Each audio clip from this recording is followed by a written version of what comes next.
Now. Miranda July's Kajillionaire is a film about a woman raised by con artists on the fringes of society, performing petty heists to scrape by. Though the trailer advertises it as a lighthearted romp, wow, did they seriously bill this as a comedy? Over the course of the film, the main character, Old Dolio, Old Dolio comes to realize that her parents are maybe not that great at being parents.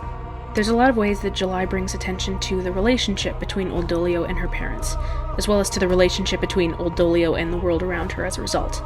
But for this video, I'm going to focus in on this night scene in particular. Right away, we've got the lighting. Contextually, yes, it's nighttime, but there's more to this darkness than meets the eye. I'm so sorry.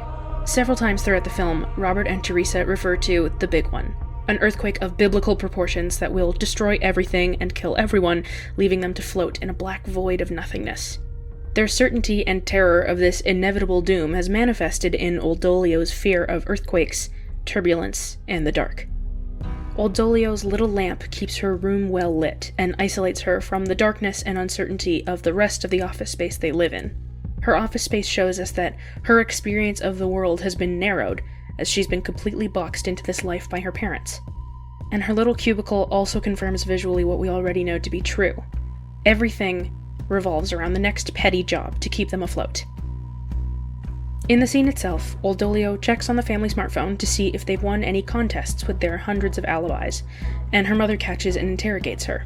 Already you've got this half-wall divider between Old Dolio's sleeping cubicle and theirs, representing so much more about their relationship as they converse. It's a physical blockade, but it doesn't provide any real privacy. Teresa catches Old Dolio awake just by the glow of the smartphone.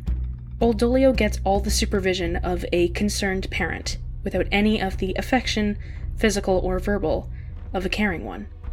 There's lots more of this scattered throughout the film, separating Old Dolio physically or visually from her parents, portraying their true feelings about her. What is that? Then there's this back and forth. Old Dolio has been chewing on a toothpick she got from an acquaintance earlier in the day. Teresa dishes out some motherly wisdom.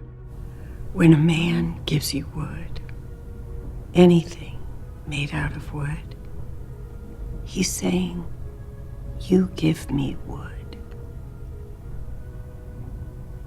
And Old Dolio, revolted, removes the toothpick from her mouth.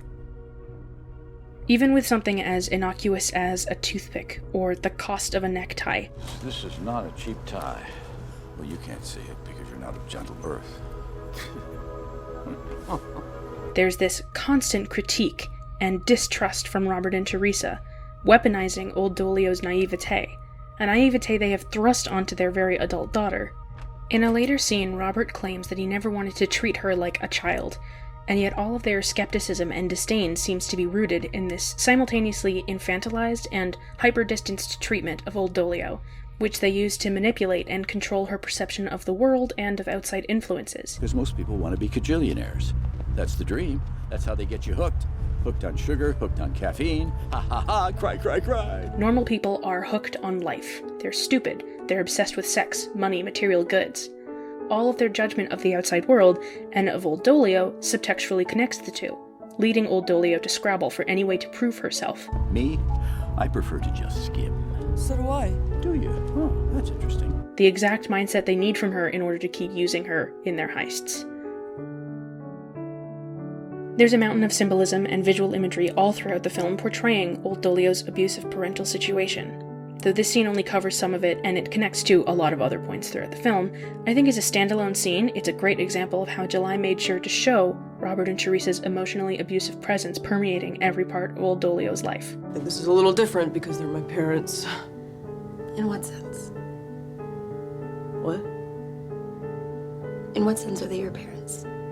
So yeah, that's all for now. Sorry about the bummer topic, but if this essay piqued your curiosity, please watch this movie, because it means a lot to me and I'd love to cry about it with you. Alright, bye.